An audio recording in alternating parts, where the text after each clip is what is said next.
Good evening, everyone. Welcome, welcome, welcome. It has been quite some time since we've joined. It's been a lot going on. As some of you may know, I just wrapped on a film. Pretty big project. So that's been taking up a lot of time. Took a lot of my time up for the past few weeks, as well as finishing up my album. But yeah, doing my first movie film project was amazing. Got to work with some incredible actors as well. Kathy Curtin, who also plays Issa Rae's boss on Insecure, and Dexter's mom on Stranger Things. I got a chance to work with her. That was amazing. And Kara Young, who's going to be on Broadway.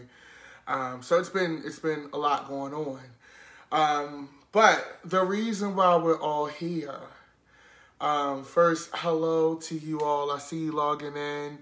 Ebony, Darlene, hey Eve from H-Town, Melanie from Jersey. Wow, you guys are logging in quickly today. I didn't expect this. I know sometimes when I am off on my projects, it can be a lot. But I want to thank y'all for joining me. We got some things to cover. Now, there's a lot that transpires in the news cycle a lot anyway. But we're going to focus on three core things today. We're going to focus on Afghanistan, and the U.S.'s basic exit from Afghanistan, basically taking its ball and going home. We're going to talk about a little bit about New York Governor Cuomo, Andrew Cuomo, and his resignation, as well as COVID card requirements, which in certain states now, you have to show proof of vaccination to go into different places as well. So the first thing on the agenda is Afghanistan. So just a little background, and I had to pull up the notes and research. A little background on Afghanistan. We basically entered Afghanistan in 2001, around that time, post 9/11, after 9/11 happened, to, stop Al-Qaeda and, Bin Laden, that whole, thing. Deployed a lot of young people to do it, which was supposed to be, maybe a couple years war, turned into 20. And, hey, Roz, turned into 20. And now we're here. Now, here's the thing. Okay? Because here's the thing.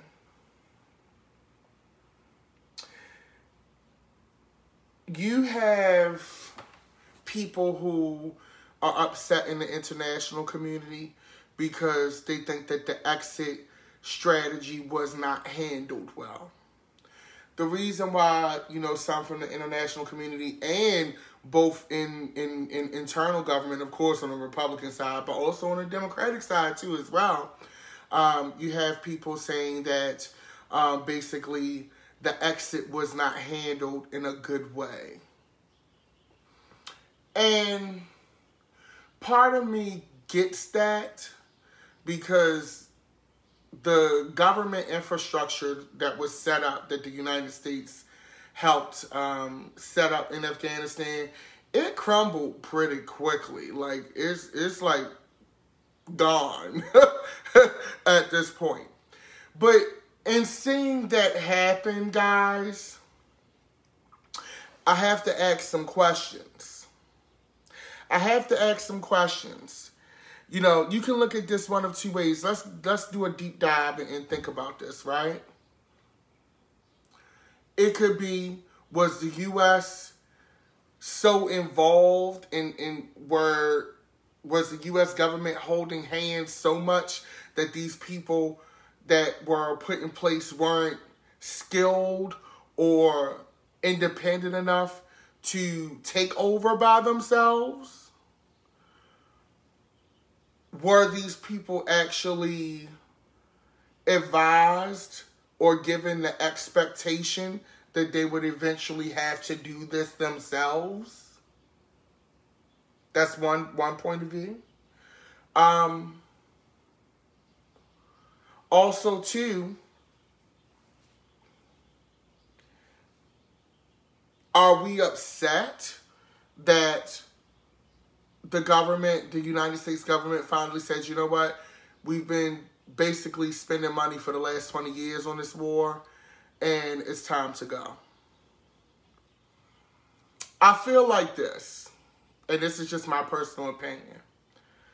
Even if the exit strategy was planned to a T, the international community was still going to blame America. Okay? No matter, we could have did everything to the letter, America was still going to get blamed for a messy exit.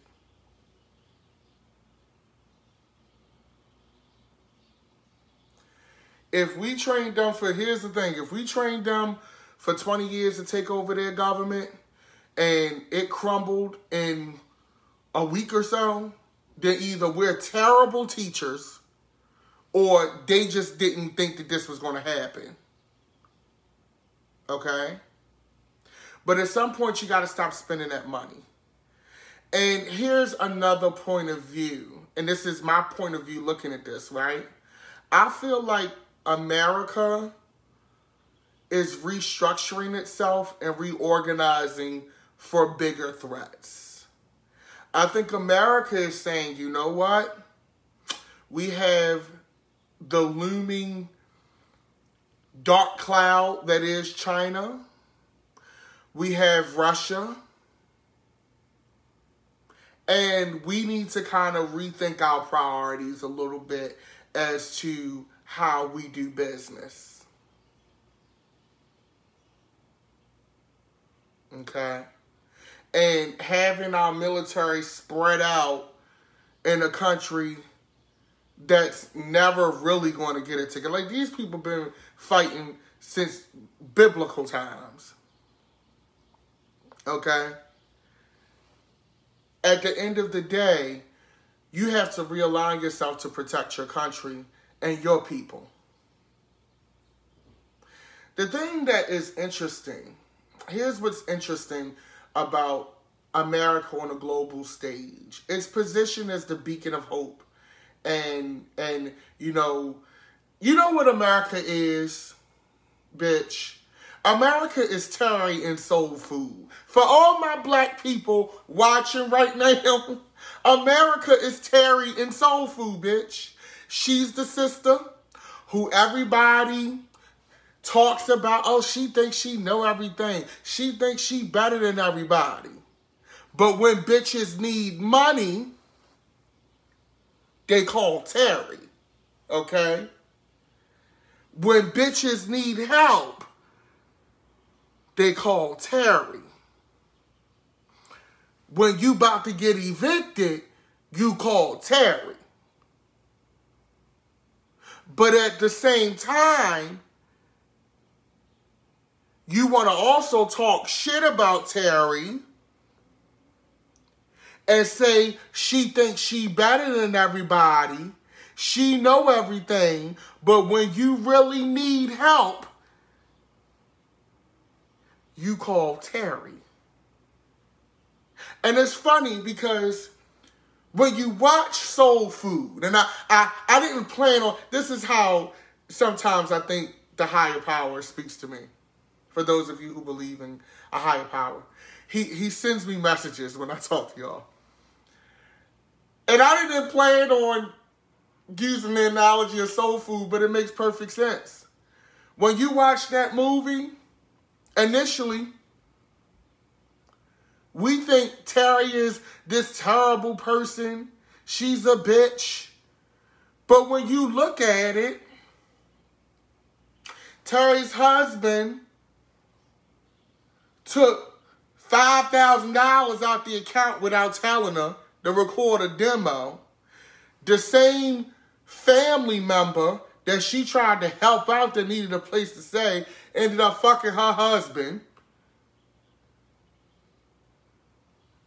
But Terry was painted to be the bad guy.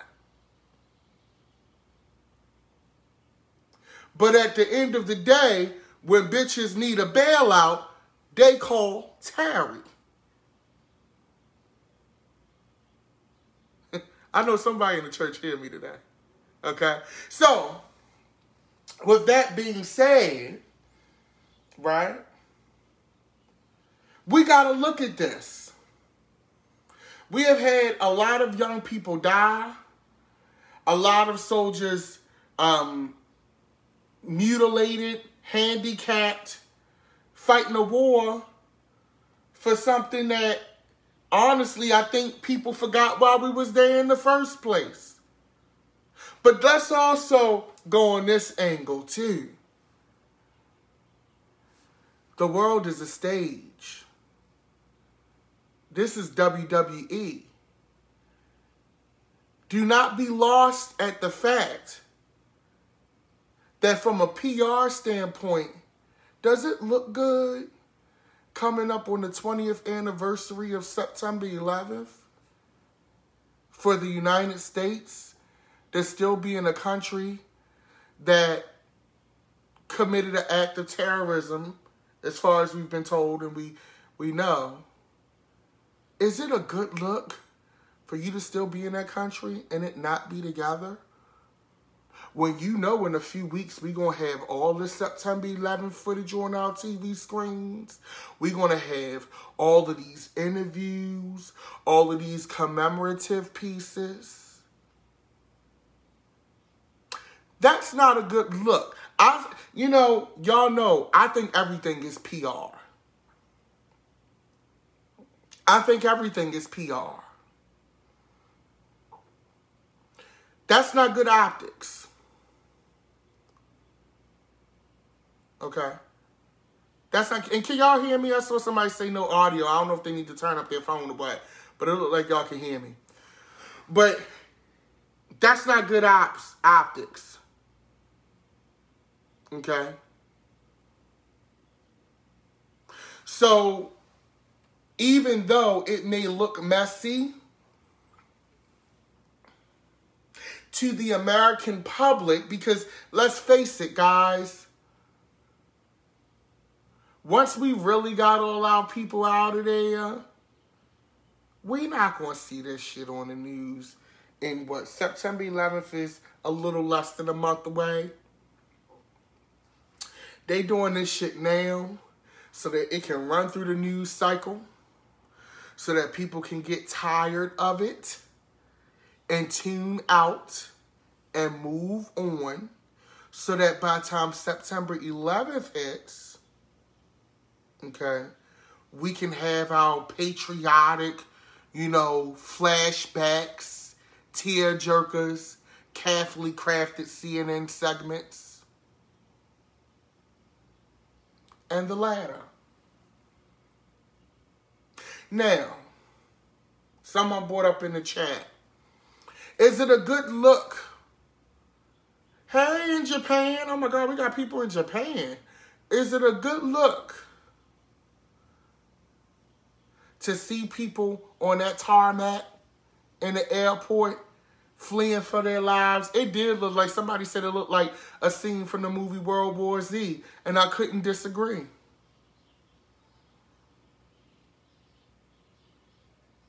But at the same time, you have to be able to take the reins when it's time. Nothing lasts forever, honey. No loan, no help lasts forever. Eventually, the bill comes due.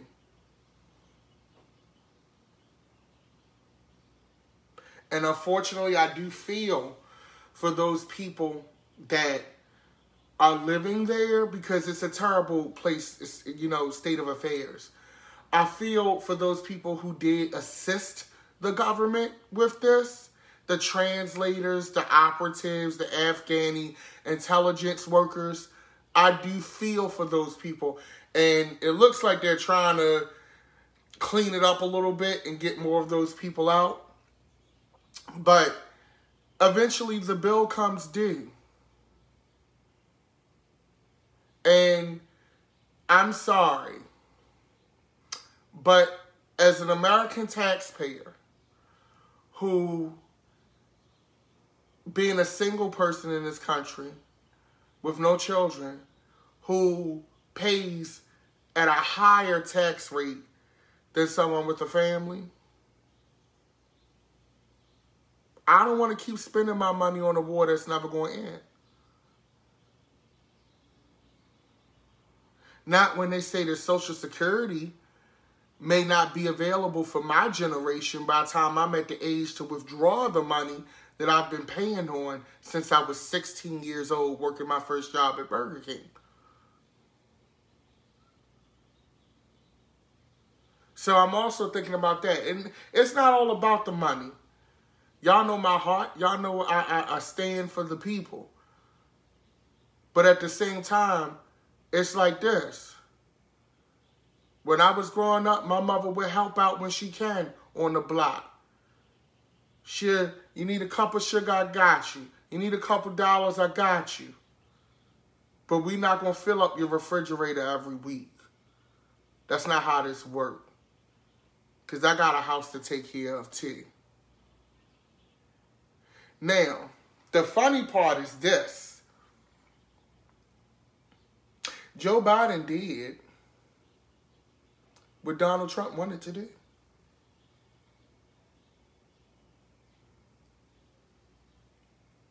Okay? Let's think about that. Joe Biden did what Donald Trump wanted to do. The difference is how he presented it.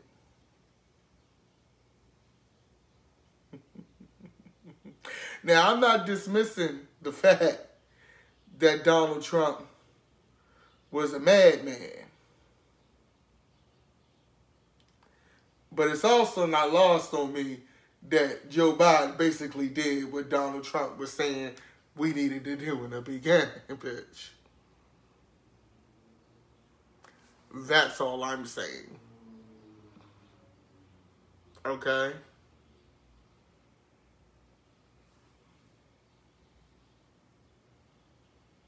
Now, as far as the Taliban, I'm preaching tonight, I'm sorry. As far as the Taliban is concerned. So the Taliban, like, bitch, they had a press conference, bitch. I ain't never seen a terrorist organization. And I'm not sympathetic to the Taliban at all. I'm not a Taliban sympathist, whatever you want to call it, at all. But I think it's interesting how we call people of color terrorists in this country, and the government classifies them as terrorists really quickly, right?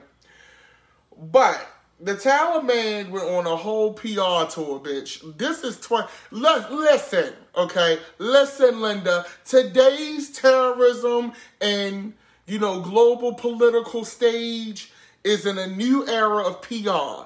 It's not like back in the days where motherfuckers is taking planes, hostages and shit, and give us free, they not doing all that. It's savvy now. So the Taliban, they got a Twitter account, okay? They got a Twitter account. The Taliban, first of all, Twitter needs to be stopped. Twitter, how do you have the Taliban with a Twitter account, okay? They have a fucking Twitter account. Lamar said they came on TV like Cobra Commander from G.I. Joe. They did, bitch. How the Taliban have a whole press conference?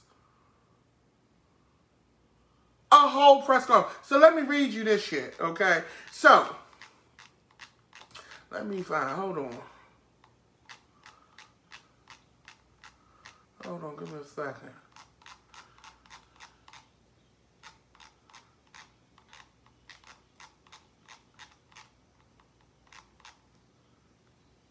So the Taliban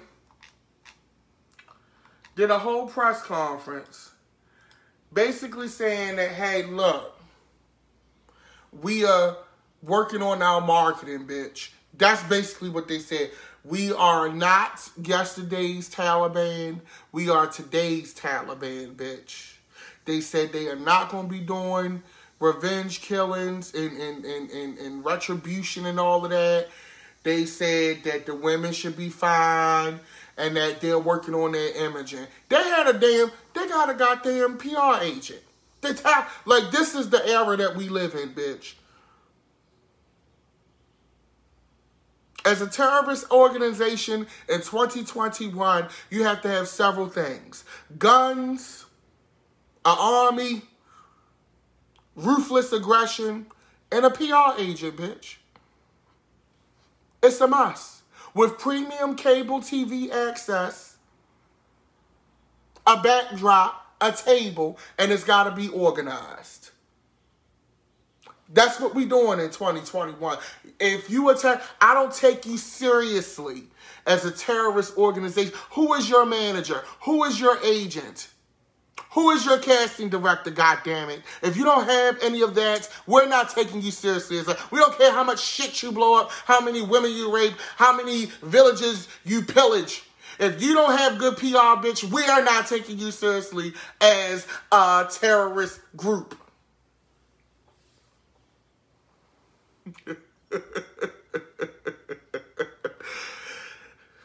I can't make this stuff up. So they did a whole, PR moment, and it was a lot. It was a lot. Now, I wanted to talk about this shit so bad yesterday when it first broke, but I was out of town, and I got dragged the last time that I reported via satellite in front of the hotel curtains and shit. The bitches came for me on YouTube, so I was like, fuck it. I'll just wait till the next day. But anyway, they got a PR agent, bitch. Okay? That's it. So, at this point, the U.S. is basically, they said, we tired of playing tag team wrestling with you hoes. You about to be a singles competitor, bitch. It's your turn to go for the belt. Peace, we out. And that's the end of that. So, we'll see how that story develops. Now, Andrew Cuomo. So, we didn't really talk about this because, this is unfortunate. Okay, what I'm getting ready to get into. So, as you probably read in the news, and if you haven't, New York Governor Andrew Cuomo is going to be resigning on September 1st due to the charges of him sexually harassing 11 women, including current or former staffers. He, of course, denies everything. His brother, Chris, who has a show on CNN, told him, look, bitch, you got to quit.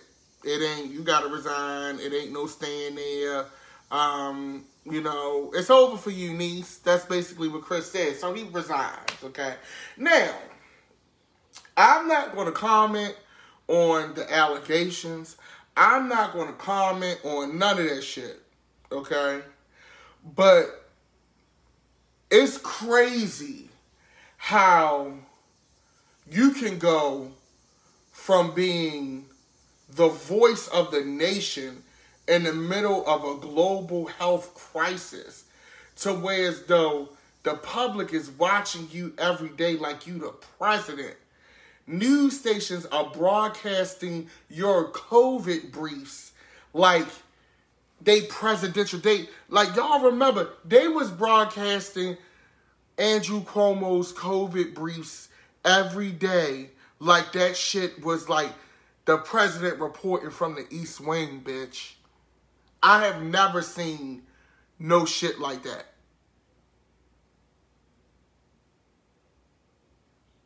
I ain't never seen no shit like that. And it was all good just a week ago. Fast forward, you're resigning. Now, I don't mean no harm. Nah, I ain't gonna say nothing. He resigned. Now, one thing that I thought was interesting was this, state attorney, Letitia James, who is a black woman, very, proud of her accomplishments, her works. I just think sis was hella dramatic.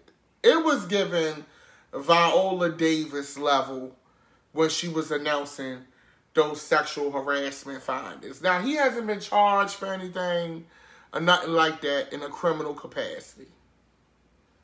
Okay? But it was like she was doing the most when she was, like, doing them charges. I'm like, bitch, you giving me thespian right now, and I just need you to run what the fuck happened. Okay? Now, I'm not saying that this man didn't do any of this stuff at all. I'm not saying that he did. That's not for me to decide. That's for a court of law to decide. I have my own personal view on this entire situation, but that's not for me to decide or determine, and I would never in any way want to diminish or minimize someone's trauma and experience. But I will say this, and I see it online. A lot of y'all are conflicted about this. And when I say conflicted, I'm talking about men, women, black, white, gay, straight. This Cuomo situation has the people conflicted like a motherfucker. And I think also too, here's the thing, and I'm going to say one thing. I think that oftentimes in today's time, we're playing catch up, trying to right the wrongs of yesteryear. In righting the wrongs of yesteryear, you should be held accountable if you violated a person. But I also think that we're trying to right the cultures of yesterday. We're trying to course correct cultural things that were the norm from yesteryear and previous decades and police that now. If that makes sense, if you follow me, right? When I look at some of these claims, and when I listen to what Cuomo is saying, and I'm not making any excuse for him. I want to be clear about that, because I don't want bitches trying to cancel me. But you can definitely tell that Cuomo is from a different time. And I don't think he understands. I think he was really shocked, to be honest. I think he gagged. I think he was gagged. I really did. I really think he was gagged by the whole situation. And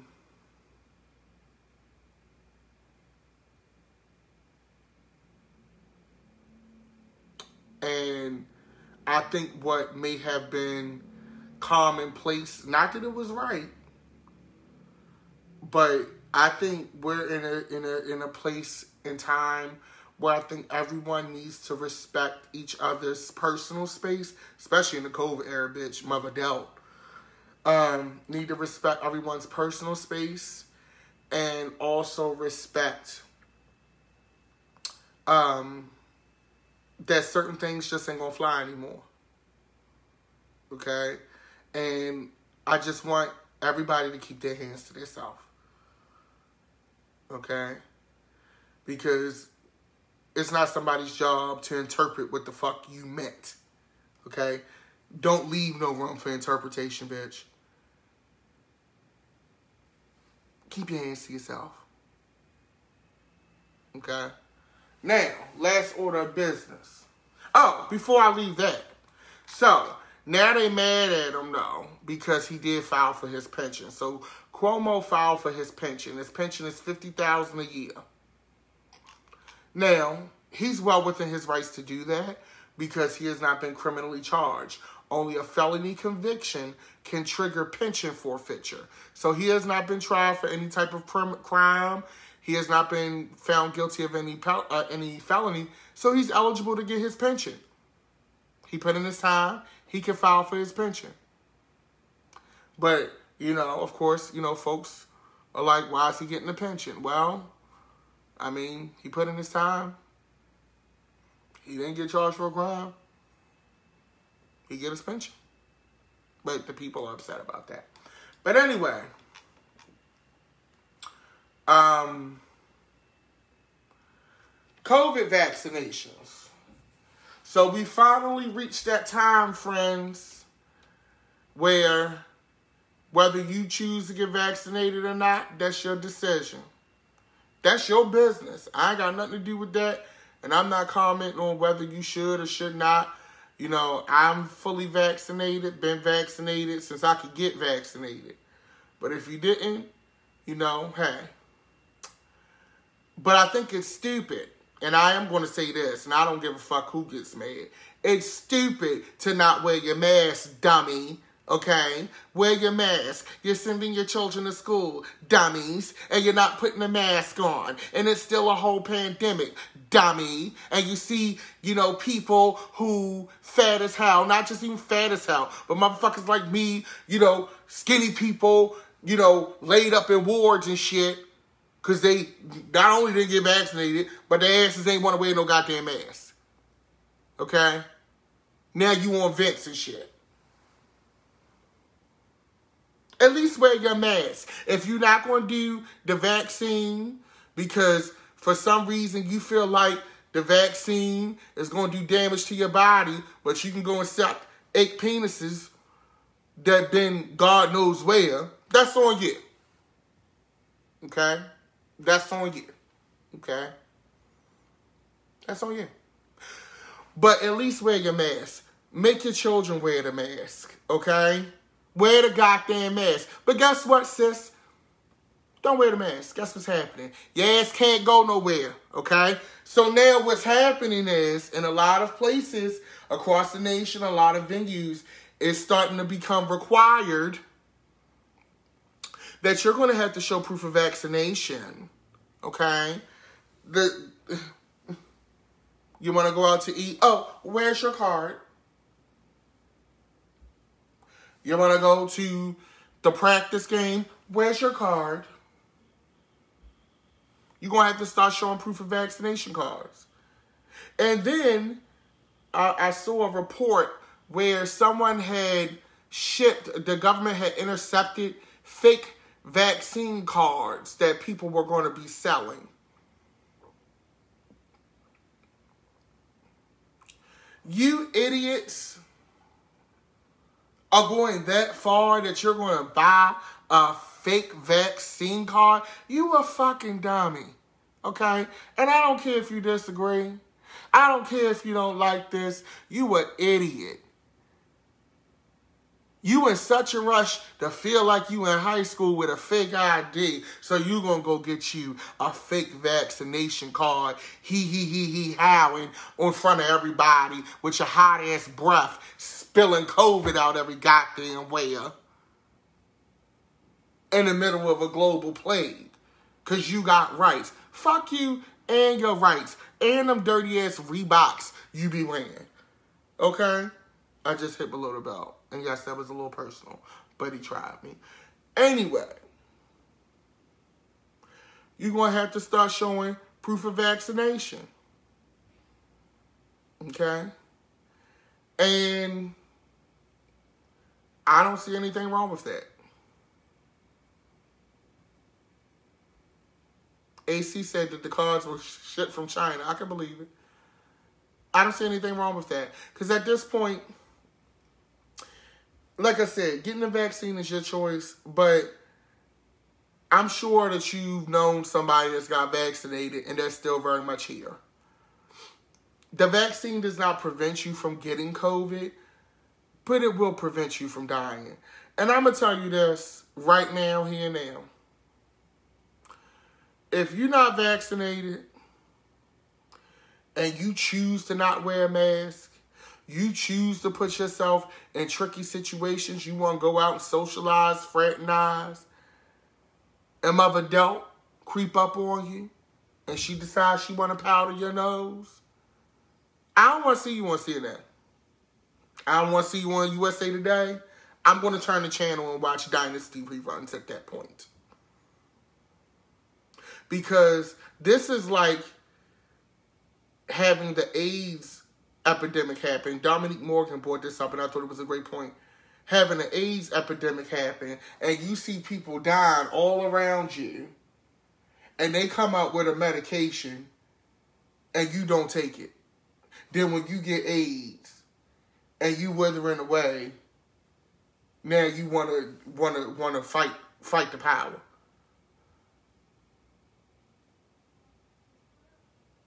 I don't feel bad for you. I have no sympathy. I don't. Because guess what? It's people that have cancer that are taking experimental medications, flying to different countries to get treatment because they want to live. So what's the goddamn difference? And if you did your homework on science, if they wanted to change your molecular structure through a vaccine, you know how fucking expensive that is? You know how much work they would have to do that? Do you know how long it would have to take for that? Like, come on. Okay? But once again, that's your choice. I ain't gonna keep arguing with you hoes. It was nice talking to y'all. If y'all want to contribute to the channel, y'all can do that via Venmo or Cash App at Dapper Dan Midas or $ Dapper Dan Midas, DAPPERDANMIDAS. Okay? Shout out to all my peeps.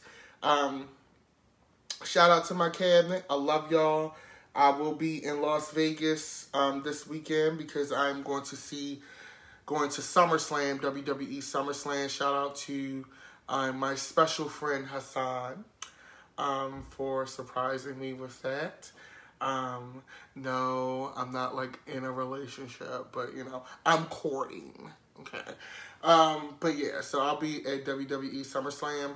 I'm so excited. You know, you guys see me in my wrestling shirts in the meetings. You already know that I live and I love Sasha Banks and Bianca Belair. But that's where I'll be. I love you guys. Thank you for always sticking with me. Thank you for having such a good turnout today. I can't believe we had the viewership that we had. Y'all just hanging there with me, and I appreciate you. I can't wait for y'all to see this film that's coming out. And I'm excited. But with that said, peace and love. Y'all have a good evening. And I will talk to you later.